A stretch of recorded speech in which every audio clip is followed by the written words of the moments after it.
36장 1절에서 8절을 읽었지만 실질적 본문은 35장 22절 뒷부분부터 36장 43절까지입니다.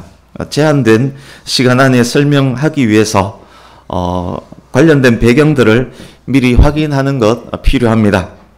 오늘 말씀을 들으실 때 가장 기본적으로 필수적으로 알고 있어야만 하는 사항, 아마 당연히 알고 있다라고 생각합니다만 아브라함이 하나님의 부르심을 받아 가나안 땅으로 왔고 아브라함 아내의 이름은 사라고, 그리고 아브라함과 사라를 통해서 태어난 아들이 이삭이고, 그리고 그 이전에 하갈을 통해서 태어난 이삭의 배다른 형제 이스마엘이 있고, 그리고 그 이삭의 아내가 리브가고, 이삭과 리브가를 통해서 쌍둥이 아들이 태어났는데 그 아들이 야곱과 에스고, 그리고 야곱에는 4명의 부인이 있었고 그 4명을 통해서 12아들 이스라엘 12조상 12지파가 만들어졌다. 이 흐름 다 알고 있습니다만 혹시나 헷갈리면 안 되기 때문에 오늘 이게 이삭 불렀다가 리브가 불렀다가 막 그러면 이삭과 에스가 이름이 비슷해서 헷갈릴 수 있습니다. 그래서 그 줄거리를 다 알고 있다라는 가정하에 지금 말씀을 드릴 것입니다.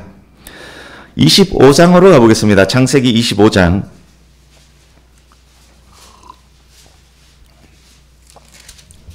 25장은 아브라함이 여종이었던 하갈과 하갈을 통해서 태어난 이스마엘을 이미 내보낸 상태입니다. 25장 현재 아브라함의 아내 사라도 죽었습니다. 1절에서 6절 보십시오. 사라가 죽은 후에 아브라함이 그두라라는 후처를 맞이했고 그두라를 통해서 여러 명의 아들들을 두었습니다.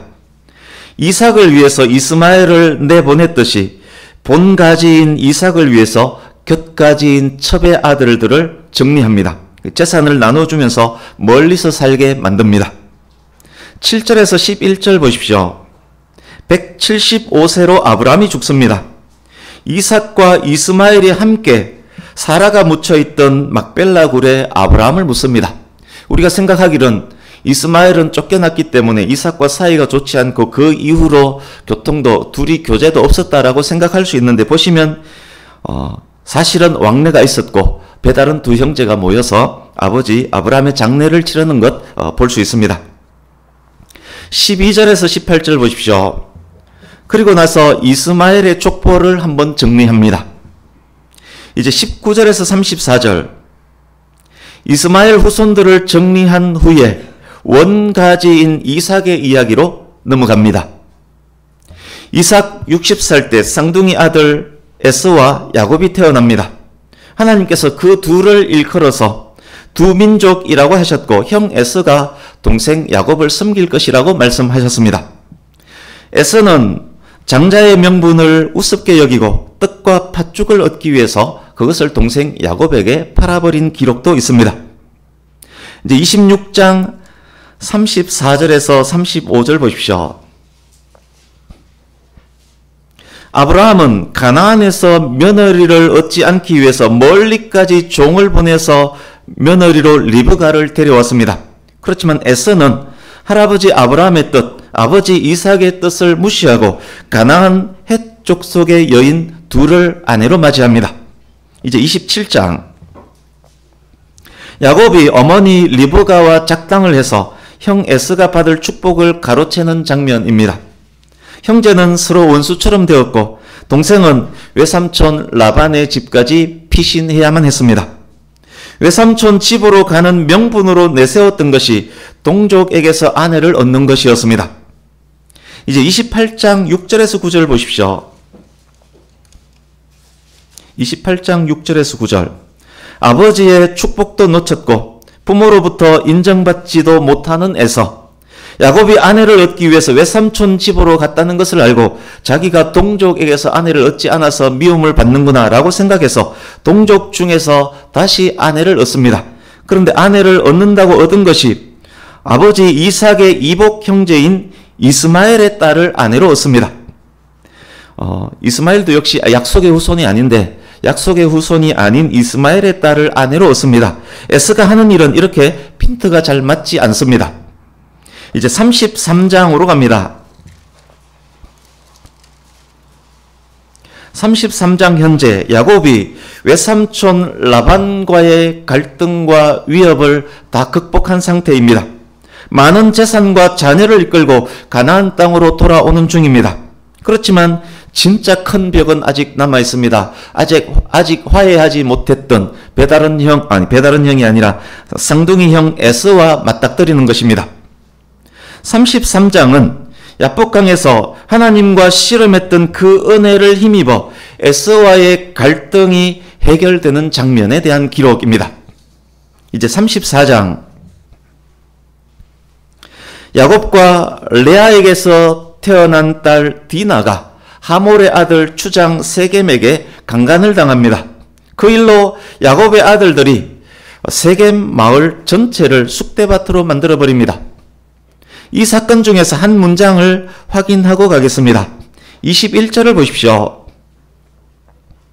세겜 종족이 했던 말 중에 이 땅은 넓다, 야곱과 그 일행 전부를 수용하고도 남는다라는 말이 있습니다. 당시 가나안 지역은 인구와 가축 수에 비해서 땅이 충분히 넓었음을 알 수 있습니다. 이제 35장 1절에서 15절. 디나 사건을 겪은 야곱이 그 옛날 고향을 떠나올 때 베델에서 했던 맹세를 이제서야 지킵니다. 옛날 베델에서 말씀하셨던 하나님께서 현재 베델의 야곱에게 찾아오셔서 아브라함과 이삭에게 하셨던 복에 대한 약속을 다시금 하시는 장면에 대한 기록입니다. 지금까지 말씀드렸던 내용적 배경 위에서 이제 본문으로 들어가겠습니다. 말씀드렸듯이 본문은 22절 뒷부분부터입니다. 22절에서 26절은 사연 많은 야곱의 가정사를 한 번 더 정리해주는 부분입니다. 35장에 이르기까지 계속 있었던 팽팽한 긴장감이 여기서 사라집니다. 야곱 아들들의 이름이 그들 어머니를 따라서 나열되어 있습니다. 이어지는 말씀, 이삭의 죽음이 언급되고 이어서 약속의 후손에서 멀어진 에서의 족보에 대해서 정리해 줍니다. 한 단원의 정리 작업을 시작한 것입니다. 동일한 형태의 단원 정리가 이전에도 있었음을 확인했었습니다. 이삭의 결혼에 대해서 길게 이야기한 후에 후처를 통해 태어난 아들들을 열거했습니다. 이어서 아브라함의 죽음과 장래에 대해서 정리를 했었습니다. 이어서 약속에서 멀어진 이스마엘 족보를 정리해 주었습니다. 이미 짧게 확인을 했습니다. 동일한 정리가 창세기 49장 이후에 또 등장합니다. 르우벤의 죄를 언급하면서 야곱의 아들들 모두를 열거한 후에 이어서 야곱의 죽음과 장례를 기록하면서 또 한 단원을 정리하는 그런 장면이 49장 이후에 또 나옵니다. 이제 본문 계속 봅니다. 이어지는 본문 27절에서 29절 보십시오. 이삭의 죽음에 대한 내용입니다. 야곱이 이삭이 있는 헤브론에 이르른 후에 아버지 이삭과 오랫동안 교감하면서 살았음을 알 수 있습니다. 쌍둥이 형 에서와도 왕래가 있었습니다. 세월이 흘러 이삭은 나이 180세에 죽습니다. 에서와 야곱이 함께 아버지의 장례를 치릅니다. 야곱과 에서가 화해하는 장면 33장에 나왔었는데 에서의 화해가 진심이 맞는지 의심의 눈으로 독자들은 봤는데 둘이 함께 아버지 장례를 치르는 이 장면에서 그들의 화해가 거짓말이 아니었구나 확인할 수 있습니다. 이 이복 형제 이삭과 옛날에 이 장면에서 이복 형제 이삭과 이스마엘이 아브라함의 장례를 함께 치렀던 그 장면, 이 장면에서 우리가 연계되어서 생각이 납니다. 야곱과 에서가 화해하고 이삭과 이스마엘이 화해하는 이 장면은 네 명의 어머니 사이에서 서로 시기 질투하며 자랐던 현재 야곱의 아들들이 훗날 애굽의 총리가 된 요셉 앞에서 서로 울며 끌어안고 화해하는 그 장면을 미리 보여주는 장면이기도 합니다. 죽은 이삭이 묻힌 곳은 지난주 본문이기도 했었던 아브라함이 헷 족속에게서 매수해서 등기까지 완벽히 마쳤던 막벨라 굴입니다. 아브라함과 사라가 이미 이곳에 묻혀 있습니다. 이삭의 무덤이 추가되었습니다. 레아와 야곱도 훗날 이곳에 묻히게 될 것입니다. 이제 36장입니다. 에서의 족보에 대한 기록입니다. 한 단락을 요약하면서 이삭의 죽음을 말하고 이어서 에서의 족보를 언급합니다. 이렇게 하는 이유 중 하나가 다음 바톤을 이어받게 될 요셉, 유다를 비롯한 야곱의 아들들을 등장시키기 위함입니다. 종종 그렇게 해왔듯이 새로운 장을 열기 전에 정리해야 할 부분을 정리하는 중입니다. 책 하나 덮고 새 책을 열기 위한 작업이란 말입니다. 약속의 후손과 관련된 새로운 장을 열기 전에 약속에서 이미 멀어졌거나 멀어지고 있는 주변의 가지들을 정리하는 중입니다. 36장 에서의 족보가 그런 기능을 합니다. 36장 전체를 세세하게 길게 설명하지는 않을 것입니다. 자세히 설명할 능력도 부족하고 설명하더라도 다 이해될 수 있는 것도 아닙니다. 등장인물의 이름 뜻조차 알 수 없는 그런 이름들도 있습니다. 알 수 없이 이름이 계속 중복되는 그런 경우도 있습니다. 36장의 구조와 창세기 전체 혹은 성경 전체 줄거리와 관련된 인물들 몇 대 대해서만 설명을 드리겠습니다. 에서의 족보는 여러 면에서 유업을 이어받지 못하는 아브라함의 장남 이스마엘 족보를 닮았습니다. 분위기나 흐름이나 신학적 의미도 거의 동일합니다. 36장 전체의 구조를 간략히 먼저 보겠습니다. 1절은 표제입니다. 에서 곧 에돔의 족보는 이러하니라. 에스가 곧 에돔임을 알려줍니다. 야곱이 이스라엘임과 동일합니다. 2절에서 8절 보십시오. 에서의 세 아내와 5 아들에 대해서 말합니다.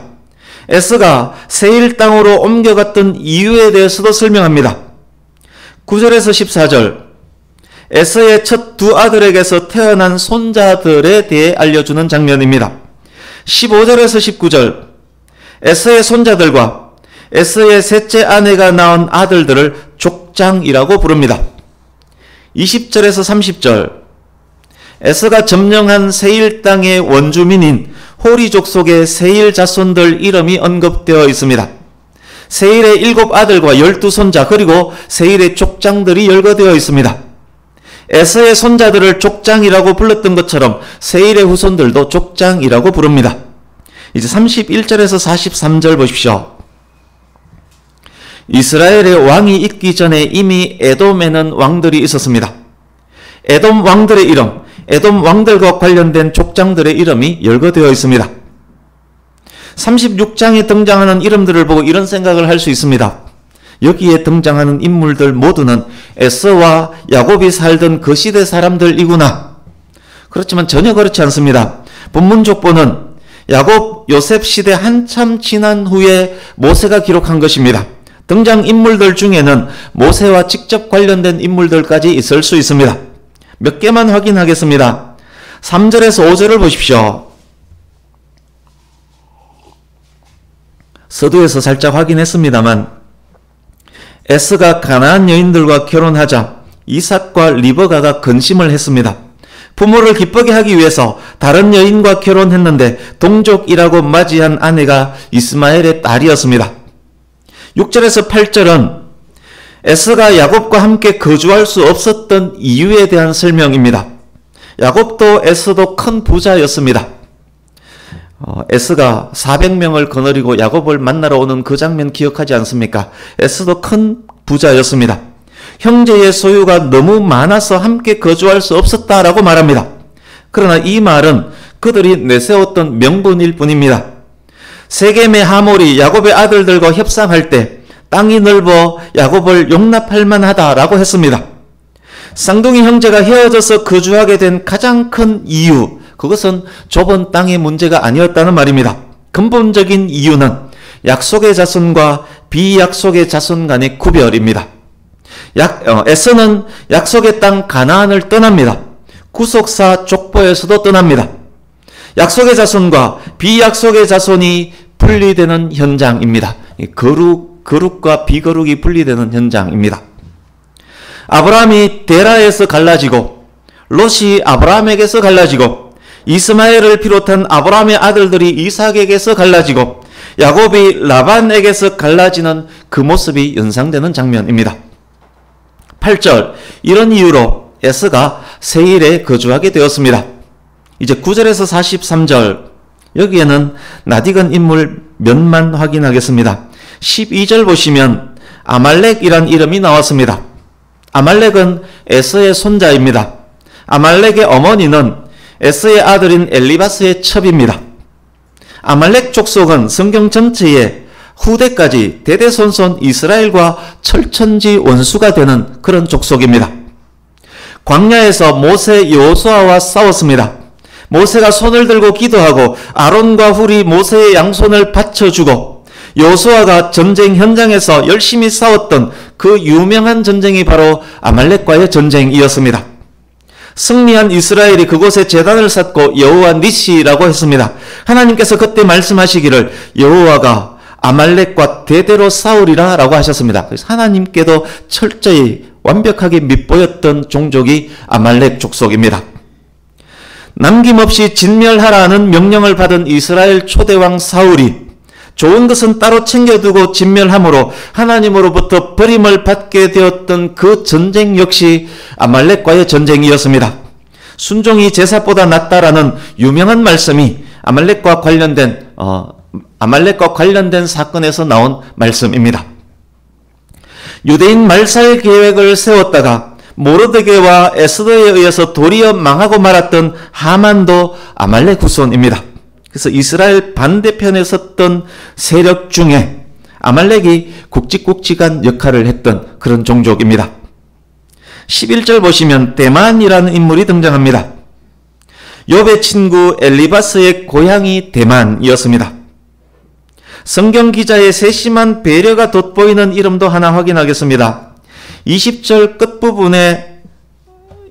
끝부분과 그리고 25절에 아나라는 인물이 나오는데 이 두 사람은 동일 인물입니다. 24절에도 아나가 나오는데 이 아나는 앞에 아나와 다른 인물입니다. 24절의 아나는 20절, 24절 아나의 조카입니다. 삼촌과 조카의 이름이 같습니다.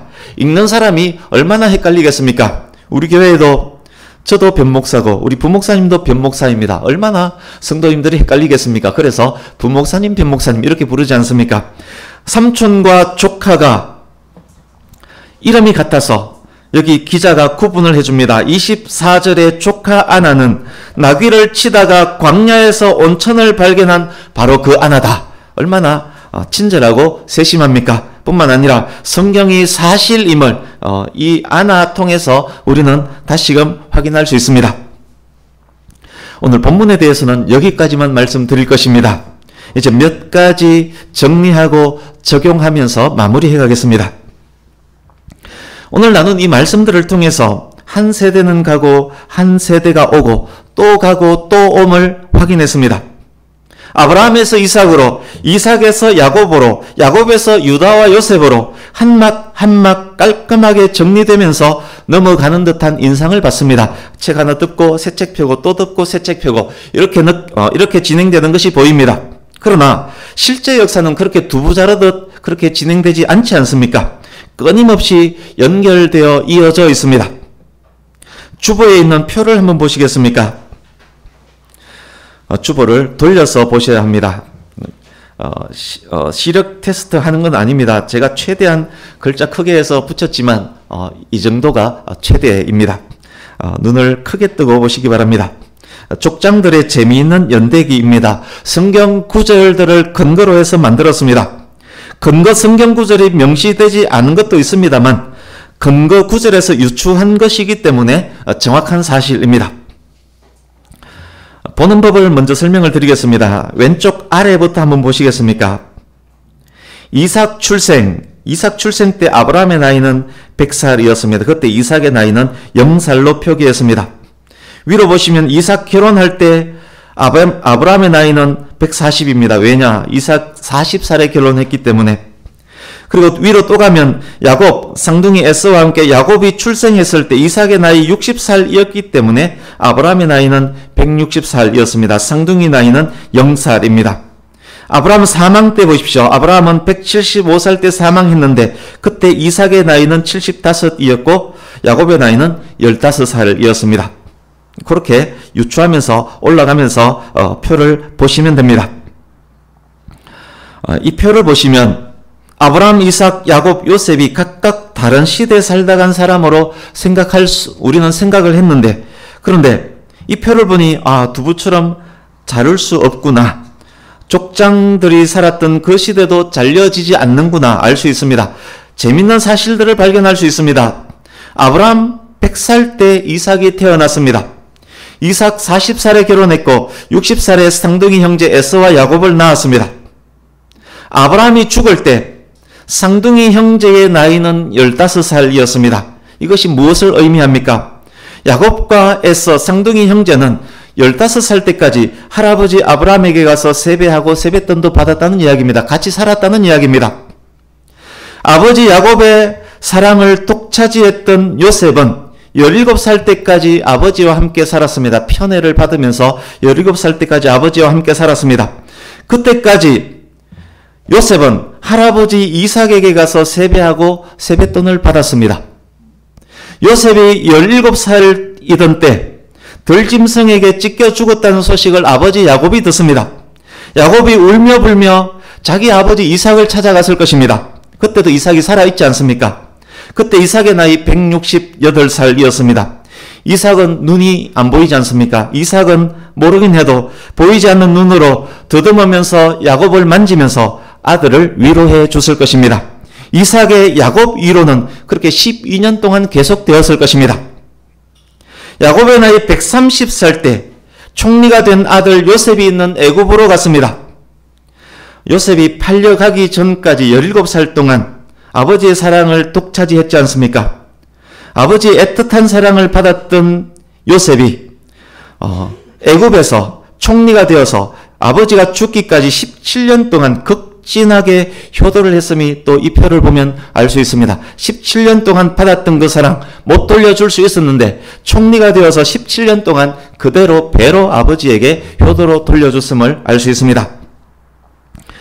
시간은 흐르고 세대는 흐르고 흘렀지만 아브라함, 이삭, 야곱은 후에 동일한 막벨라굴에 묻힙니다. 신기하고 재미있을 것입니다. 이 표를 집에서 자세히 확인하고 그때 상황을 상상하면 아마 그 재미도 더할 것입니다. 어쨌든 여기에는 심은 대로 거두는 진리가 잘 녹아 들어가 있습니다. 뿐만 아닙니다. 심은 대로 거두는 진리를 깨부수는 하나님의 은혜도 녹아 들어가 있습니다. 족장들 그 누구도, 야곱의 아들들 그 누구도 완전하지 못했습니다. 야곱이 얼마나 간교했었습니까? 어디 그것뿐입니까? 동생을 팔아버리자, 며느리 다말을 불태워버리라 라고 했던, 표독했던 유다, 그 유다가 예수님 족보에 들어가는 위대한 사람이 되지 않습니까? 그러나 그토록 간사했고 그토록 잔혹했던 유다마저도 모두는 하나님의 약속 안에 있는 사람들이었습니다. 미흡하고 부족한 그들이었지만 하나님께서는 하나님의 열심으로 하나님의 선을 계속 이루어가고 계셨던 것입니다. 실패했고 부정했고 형편없었을지라도 언약 백성으로서의 위치는 변하지 않았습니다. 하나님의 은혜, 하나님의 신실하심입니다. 죄의 삭은 사망이지만 그래서 심은 대로 거두는 진리가 우리에게 적용된다면 우리는 그 죄로 말미암아 사망을 맞이해야 될 수밖에 없지만 그러나 심은 대로 거두는 그 진리를 깨는 하나님의 은혜가 개입하면 죄와 사망의 법이 아니라 생명의 성령의 법이 작동된다는 귀한 진리를 이 족보를 통해서 깨달아 알게 됩니다. 사람이 그리스도 안에 있게 될 때 하나님의 은혜는 그리스도 안에 있는 그에게 영생을 주시고 그를 자녀 삼아 주신다는 은혜의 법, 오직 약속 안에 오직 예수 그리스도 안에 있을 때만 얻을 수 있는 놀랍고 큰 하나님의 은혜입니다. 아브라함, 이삭, 야곱 그리고 야곱의 아들들에게 적용된 그 은혜는 지금 이 순간도 앞으로 살아갈 우리들의 모든 날에도 그리고 저와 여러분 후손들에게도 그대로 작동이 될 것입니다. 저와 여러분의 일생이 그 은혜의 단비에 푹 젖어 살아가는 나날들 되기를 축복합니다. 이제 족보에 대해서도 잠깐 나누겠습니다. 성경을 읽을 때 재미없고 진도가 나가지 않는 부분 중 하나가 족보입니다. 그런데 하나님께서는 그 재미없는 족보 이야기를 성경 여기저기 많은 곳에 기록을 해두셨습니다. 중요하기 때문에 그렇지 않겠습니까? 그런데 궁금한 것 있습니다. 아브라함, 이삭, 야곱, 유다, 다윗, 예수님으로 이어지는 족보를 세세하게 기록하는 것은 매우 중요한 것 당연합니다. 그런데 약속의 후손들이 아닌 곁가지들 족보는 왜 이토록 길게 많이 기록해 두신 것일까요? 가인의 후손, 함의 후손, 롯의 후손, 이스마엘의 후손, 에서의 후손들까지 하나님께 반역했던 많은 사람들의 이름까지 왜 기록하셨을까요? 하나님께서 성경책에 이렇게 많은 이름들을 기록하신 이유 중에는 내가 너희들 이름 하나하나까지 다 안다라는 의미가 있습니다. 약속 밖에 있는 사람들 이름까지 하나님께서는 속속들이 기억하고 계시는 것입니다. 하나님께서 이들의 이름을 기억하고 알고 관심 갖고 보고 계신다면 약속의 후손들 이름들은 얼마나 더 관심 갖고 지켜보시겠습니까?